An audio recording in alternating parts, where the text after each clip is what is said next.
اللہ تعالیٰ شروع میں صرف وہی تھے اور کچھ بھی نہیں تھا۔ اور مسلم میں ایک حدیث ہے جو یہی بیان کرتی ہے کہ اللہ تعالیٰ موجود تھے اور ان کے سوا کچھ بھی نہیں تھا۔ پس اللہ نے چاہا کہ کوئی مخلوق ہو جو اسے پہچانے تو اس نے مخلوق کو پیدا کیا۔ سب سے پہلی چیز جو اللہ نے پیدا کی وہ قلم تھی۔ یہ بھی مسلم کی حدیث میں آتا ہے کہ سب سے پہلی تخلیق قلم تھی۔ پھر اللہ تعالیٰ نے لو کو پیدا کیا۔ اب لو کیا ہے؟ لو ایک بڑا پتھر اس سے مشابہ کوئی چیز ہے۔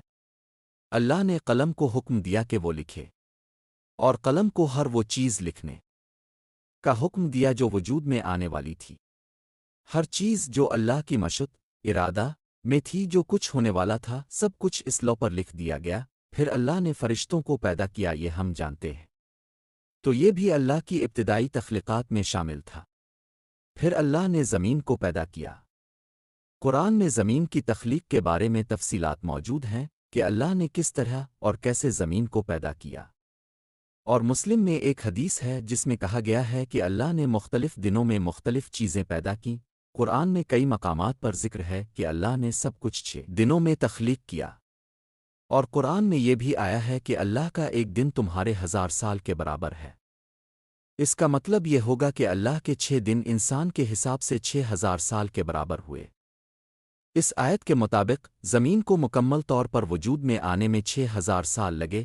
پھر جب اللہ نے فرشتوں کو پیدا کیا اور زمین بنانے کا ارادہ فرمایا تو سورہ الانبیاء سورہ نمبر 21 میں ایک آیت ہے جس میں بیان کیا گیا ہے کہ سب کچھ ایک ساتھ تھا، پھر اللہ نے اسے پھیلایا۔ الذين كفروا أن السماوات والأرض كانتا رتقا ففتقناهما وجعلنا من الماء كل شيء حي أفلا يؤمنون